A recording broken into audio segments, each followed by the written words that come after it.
Well, ladies and gentlemen, good morning, good afternoon, good evening, and welcome to the Accelerate and Multiply live stream. Today's guest is a singer, songwriter, and coach who is impacting youth in more than 92 countries. And today she's going to share with you new insights, ideas, and information so you can make a big impact in your community.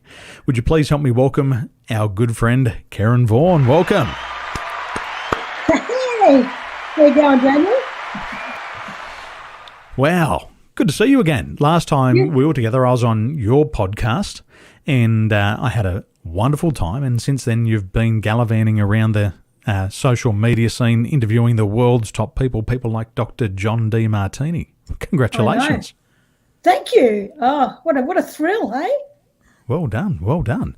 Well, Yeah, you're having a big impact in your community, and one of the big impacts that you're having at the moment is you're impacting youth in more than 92 countries. I'd love to hear more about that.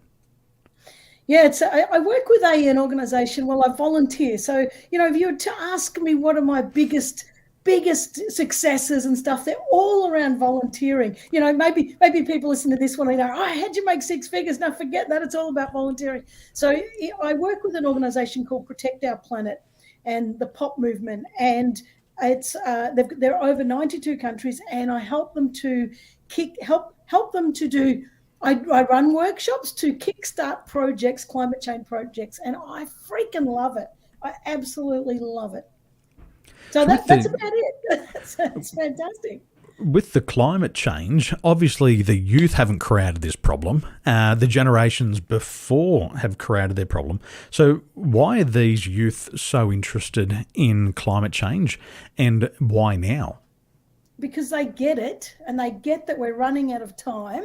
And yes, they think we're the ones that have caused it, and I don't blame them. But they're the ones that are stepping up, saying we're going to be the ones that are left here. We have to do something. But what they're expecting us to do, and I'm saying the over 40s, they're expecting us to help and give them guidance. And they're not saying they've got all the solutions, but I don't blame them. Why wouldn't they try hard? Because if all the shit happens that we think is going to happen, that could happen if we don't fix the problem, they're the ones going to be left with it. So they're investing in their own futures. I love it.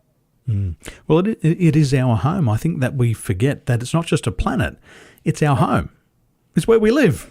And a lot of people, I see how they treat the world. I have travelled in many countries personally.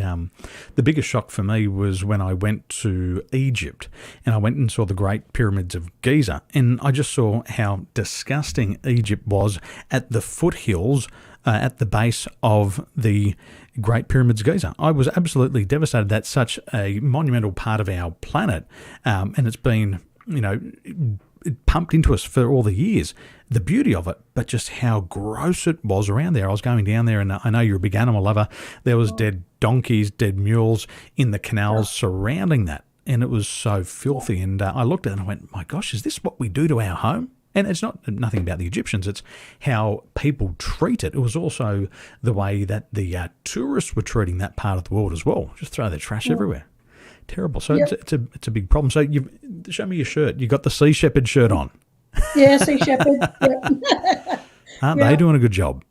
They are. It's we've got to look after the planet. It's how it's our home, but it's a planet. But there's no planet B. Like, what are we thinking? If we trash the planet, we can't do anything. And why would we? Man, it's such a beautiful, beautiful planet, and it gives us everything we need. And we're very, very unappreciative. We really are. I remember the last time we spoke, one of the big things that had impacted you in your community was the bushfires. How many animals did we lose in Australia during the bushfires? Well, they started by saying 1 billion, and now they've amplified that to perhaps 3 billion. That includes all creatures, snakes and lizards and koalas and kangaroos, and that is just I don't even know if we can come back from that. That's incredible loss, and it tipped me right off my perch. emotionally, I've never had something that's gutted me so much. Is the loss of so many beautiful animals. Yeah. See, I tear up just thinking about it. I can't handle it. If we were to come back from something like that disaster, let's say 3 billion animal lives lost, how long does it take the ecosystem to repair? How long will it take? Will it happen in your generation? Will it happen in my generation? Will it happen in my children's generation? I don't know. I really don't know. I think that the ground, the environment is so resilient. You know, the trees come back to life, everything greens up and everything else. We're still got to wait for species to rejuvenate, and a lot of them have completely gone. So, and I hear people saying, "Oh, who cares? Well, just get rid of those ones. They're bloody nuisance anyway." But what people are not seeing is it's a whole big ecosystem that if this species isn't here, this one can't survive, which impacts this one and impacts this one. You know, and eventually our ecosystem is completely out of whack. So I think we've got to get so much better at, we do, looking after each other and the planet. Yeah, I always learned that if we had red-belly black snakes around our house, that was good because the red bellies would keep the browns away. And that was a good thing. And so our neighbour, guy across the street, he hasn't... the only bit of land that he's cleared on his 5-acre lot is just where he put his house. But he left all the bottle brushes and all the nature, the naturals around him where my father likes to have a nice big green lawn. So Alan, the guy across the road, all the snakes would go over to his place. And I remember one day he was walking around his 5 acres and he walks around barefooted. And a black snake bit him on the toe. And it bit him on the toe, and instead of getting angry, he went, "Oh, you little bugger." And so he picked up the black snake by the back of its head, and he walked over and he said, "You've got to cool down." And he put it in the dam.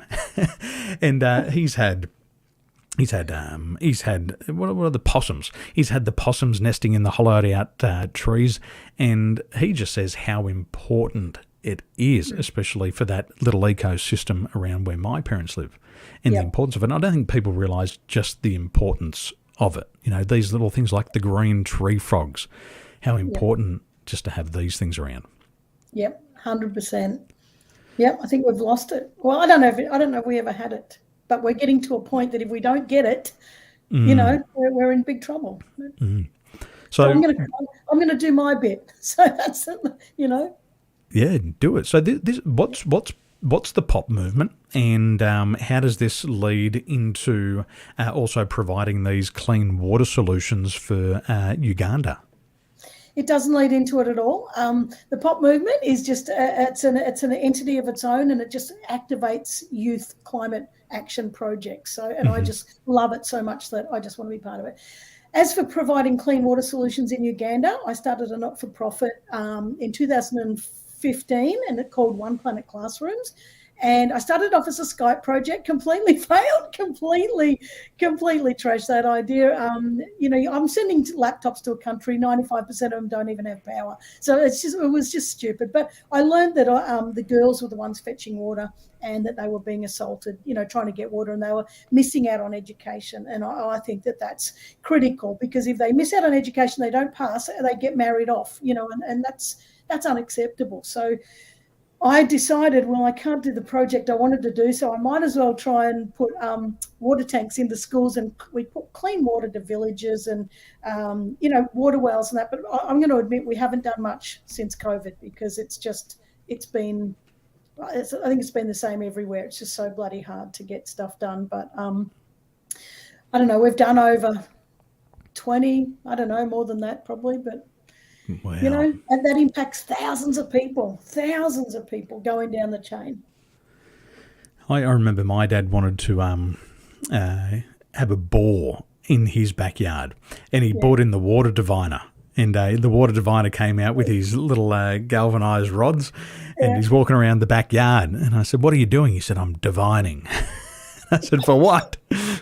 Tarot or something like that. He said, "No, I'm looking for water."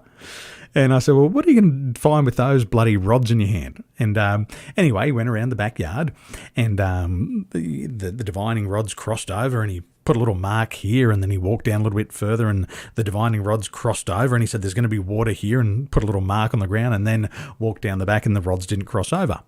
And so he came back a couple of days later, and he bought his bore, and he started to drill down to the earth. And exactly where he drilled down, about 100, maybe a little bit more, 100 feet, there was water there. And he was out there with these divining rods. And I said, hey, give me a go of that stuff.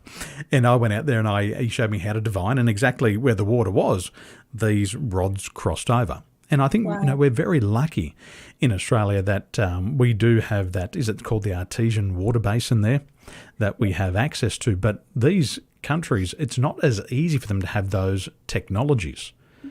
So what does it mean? One well, one fresh water supply, how many lives can that impact? Hundreds immediately, and thousands. You think about how many kids, every family is going to have about 4 or 5 kids, and then they're going to have kids and their offspring, and then it just within maybe 2 decades, it's thousands of lives. And I just think that's massive. That is massive, and it's so simple. It's so simple. People think that it's such a hard thing to impact so many lives. Now, how am I going to do that? How am I going to impact people in Africa? Well, I do it sitting at a desk in my office. So you can do it. You just got to have the will. So you're helping people abroad, but you're also helping businesses at home, building more confident teams. What are you seeing in business today, and why is the topic of confidence for leaders and mid-level managers so important in today's times? COVID has totally smashed people's confidence. It really, and I took a bit of a chunk out of it too. It sort of disconnected everybody, pulled everybody apart. We just don't have the same thing as we did. However, I think that's a good thing, and I think it's a really wonderful opportunity to clean the slate and come back with a whole different view of leadership. And really, really. Rather than the management style and, we do this and do that, really start to listen to everybody and bring everybody's opinions in, and not to the point that we never get results, but just, bring everything in and care about each other a lot more. And, when you're confident, you make great decisions, you consult people, you're confident to make that decision, you're confident to put your voice out at the table, and you're confident to stand up for other people. And I just think it's such an important thing. And I think about how long I've been doing confidence, and it's since I was 15, and I've overlooked it for so many years and thought, I don't even know about that. And then I realized, my God, when I was 15, I was in a band, and someone said, our singer pulled out, and the boy said, you got to sing. And I said, I can't sing. And they said, you're a girl. And I said, just because I'm a girl doesn't mean I can sing. And we played at a pub, and we were 15, and people were throwing money at us. And they normally throw money at you if you're good. I reckon they'll throw money at me because I was to make you shut up. but it's about building that, taking courageous action and just keep doing it. And you eventually build competence and confidence, and they circle together, and what a great outcome. So I'm passionate about it. Well, it is a muscle, isn't it? You got to start small. You got to repeat, and you got to do it on repeat, and you start to become more confident over time. And it's so important to have those little wins along the way. I remember as a competitive athlete, it was always nice to dream to be at X Games. Everybody wants to compete at X Games, but they often forget about these little local competitions. And what I knew was, if I wanted to get to X Games, I had to win the local competition, and then I had to win the state competition, but it was a totally different level of confidence. At the local level, I knew the other riders in my local area. I rode with them socially. But then you go to out of state, and you don't know these people. And all of a sudden you're riding in a different territory, different water conditions, different temperatures. And all of a sudden you might be a competent rider, but you got no confidence in that new environment. And then you'd go to national, and there'd be the nationals at a different place in the country every year, some deep water, some shallow water. Yeah. And sometimes you were competent, you could do all the tricks, but you're like, I've never ridden here in these conditions before. Yeah. And that self-talk gets into your mind, like, what am I doing? I don't think I can do it here. I don't know these conditions. What if I fail? And you lose your confidence really quickly. Yeah. For businesses who their teams lose confidence in one another, how does this really negatively impact them when they lose confidence as a team? No, it's just awful. Like everybody's split, nobody's focusing on the same thing. They're spending all their time not trusting each other and, looking for, well, it depends which way they go, but a lot of people look for flaws in other people, and they spend their energy completely unproductively trying to protect themselves, and trying to make themselves look okay, and they never get anywhere. Like, it's just forget it. It's not going to work. And I don't care what anyone says. You cannot achieve a goal as a team unless you're all on the same page. Whether you agree with where you're headed or not, you've still got to be on that same page, and you've got to commit to it. And people will only commit to that same goal if they trust each other. That you can't be. I don't know if I can swear on here, but I used to be a behaviour 100%. Go for it. We want to get banned on these social media platforms. I used to be a behaviour specialist, and one of the things I used to say is everybody has to be on the same page. And I had this great saying: you buck it, you fuck it. And I absolutely believe that 100%. Like, you don't have to agree with everything that's going on, but you've got to buy into it. You've got to commit to it, or it won't happen. One person bucking the system fucks the whole show. And so I'm passionate about this. I really want, but it's not just about, I don't just want to work with teams to build their confidence and to do the job right. I want to bring love into the workplace. That's where I focus, is that I want you to love each other. And that doesn't mean sleep with each other, but it means... Well, I did that in the workplace, and my wife was my colleague. I'm not against that. I love it. But we've got to appreciate each other. We've got to celebrate each other. We've got to deeply, deeply, deeply care about each other. We don't have to be best friends. We don't have to hang out on the weekends. Oh, by God, we've got to care about each other, and we've got to know that each other's got our back. And, that's the bit I'm trying to get into businesses, to say, stop this old style crap. Let's start loving each other, and when we can care about each other, we're going to have a really bloody good team. So, and you've seen that, because where you were coming from in the past, you were working with one of Australia's biggest organisations, and I think you've seen both sides of the coin. When you were working for the corporate, and people stopped caring for one another, what did you see when you were working for the corporate? Bloody awful. Like, everybody's out to get everybody's throats. People are backstabbing people. People are undermining. I want to get noticed. I want the credibility. Bugger you. And it's not helping the people that we're supposed to be serving. And we've got to remember that every team's serving a customer. Like, there is some kind of customer there somewhere, and they're getting completely neglected because everybody's bickering and bloody fighting. Do you know? But I've also worked with teams where everyone's together, and it's mostly with Girls with Hammers and with One Planet Classrooms. When I've been coordinating volunteer teams and that kind of stuff, we're all in together. Nobody has to say anything to anyone. Everybody knows exactly what's going on, and they pick up in the gaps without anybody having to say anything, because they're so in tune and they're so invested in what they're doing. So, yeah, I've seen both sides of the coin, and I bloody know which one works, and I'm hell bent. We've got to get better. We've got to get better at it. I remember I was on a flight leading a team when I was with Emirates Airline, and my crew were onboarding the customers, and the onboarding was so important because the customer remembers the first and the last impression. And I walked through the cabin just to check on my crew, and one of the crew had her hand on the back of the seat, and she was looking at her fingernails like this. I looked over and I said, "Hey, what's going on?" I said, "What are you doing?" And she said, "I'm just treating the customers like the company treat me." And I went, "Oh, quick, come down to the galley." And I got her out of the middle of the aircraft before she could do any damage to the customers, because that first experience really sets the tone, and you get 420 customers who are I say emotions are more contagious than COVID. And if they get a taste of that bitterness, it spreads through the other customers because they're in close proximity. So I got her down to the galley and I said, what's this attitude? You're looking at your fingernails and you said to me, I'm treating the customers like the company treats me. And we couldn't deliver our service and I couldn't let her back out into the aircraft until we overcome that. Because what she was going to do here, she was going to take her bitterness out on to the customers.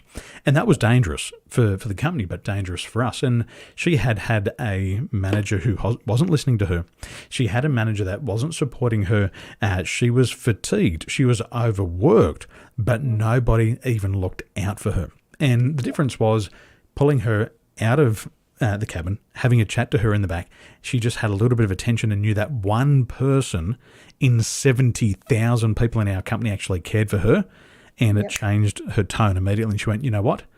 I've got to deal with that stuff later, but I can't let it impact my team. And the team quickly came together. And we supported her. We even gave her extra breaks. But it was just one person who looked out for her that made all the difference. Yep. And we've got to do that because people are stressed. Yep. People's purse strings are tight. The cost of living is going up. I was looking at some numbers the other day. The cost of living is going up between 6 to 7% every single year, but people's paychecks are only going up 2 to 3%. So the gap's not getting smaller, it's getting bigger. And so the pressure comes as well. Big pressure. When they solve the problem, how does it change? And once they get confidence, once they communicate clearly to one another, what are these transformations you're seeing within your customers? Well, I don't know because I don't actually deal with the customers. But what I see with the teams is that they start to trust each other. That like it's an unconscious trust. Once the leader is being confident, and it's not about making harsh decisions or hard. It's not about calling horrible shots and all that. It's just about them standing in their conviction. And people trust that people feel safe when teams feel safe when the leader stands in their conviction, and they trust them. And when there's trust, you feel safe to go about your business. You feel safe to extend yourself to other people. And I'm assuming that's the customer. So, but it's not just a customer. You've also got your peers. You've got people at all angles. You've got up and down and across. And, when you feel safe, you're much better. You're a much better communicator. You're much better at your job. You're much better at taking risks. It's just endless. The cascading effect is just endless. I love that word safe. And I think this is an interesting word because we see a lot of media. We see a lot of information, disinformation and misinformation coming out of Russia at the moment and out of Ukraine.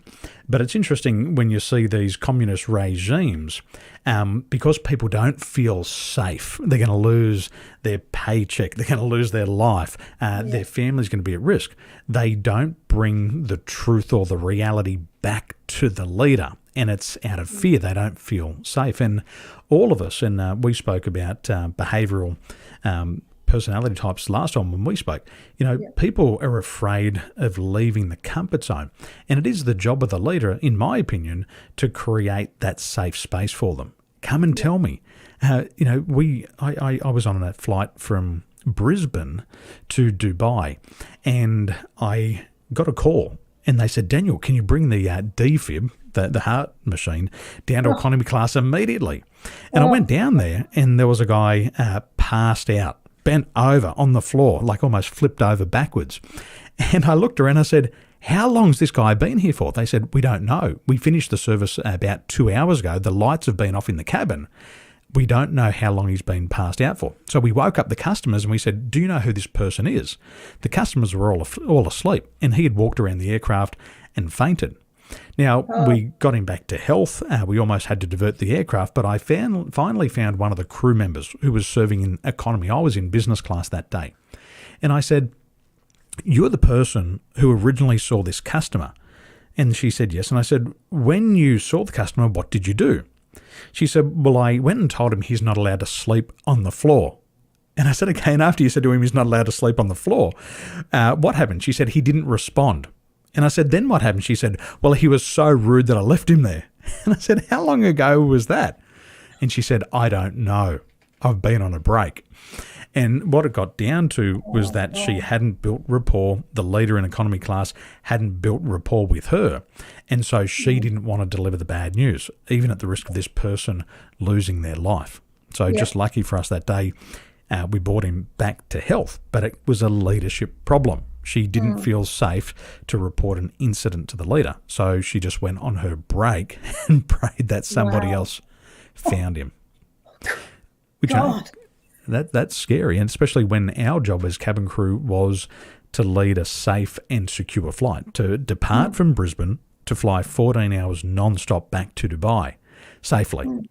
But you got to have your crew feeling safe, and it's emotional safety. Can I tell my leader anything, good or bad, right and wrong, without being punished? Yep, absolutely. I love that word. So for people who want to learn more about the work that you're doing with leadership and managers across the country, where's the best place for them to come and learn more about you and what you're doing? I think they can just go to my website, kerrynvaughan.com. Simple as that. And I don't think I've got anything about the Confident Leaders program on there. So don't look today, look tomorrow. I better go.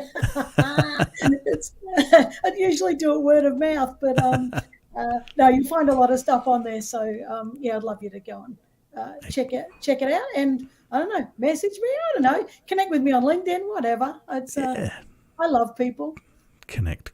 Go to kerrynvaughan.com. I'll also put the link there in the show notes and the descriptions, and go and check her out. She's a great singer, great songwriter, doing plenty of good things across the planet, and her clients who are experiencing her coaching and training are getting phenomenal results. And I haven't seen it before, but you're the only coach and trainer that I've ever seen sing it at an event. So you're definitely winning the trophy for that. Yes. Head over there. Gail's just shared the link in the show notes now. So, ladies and gentlemen, kerrynvaughan.com.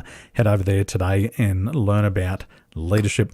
And leadership is the critical role in all families and all organisations, and it is the most important skill. And leadership is, in my opinion, it's not a title on the business card. Yep. Everybody is a leader, and we have to be prepared to step forward, especially in times of rapid change. So make sure you head to kerrynvaughan.com. Kerryn, thank you so much for joining us today. Wonderful to see you again today, and all the best with your mission to impact lives globally. Thanks very Wonderful much, to see you. Wonderful. My pleasure. It was a pleasure. Thank you. My pleasure. Ladies and gentlemen, have a wonderful day, and we shall see you all soon. Ciao for now.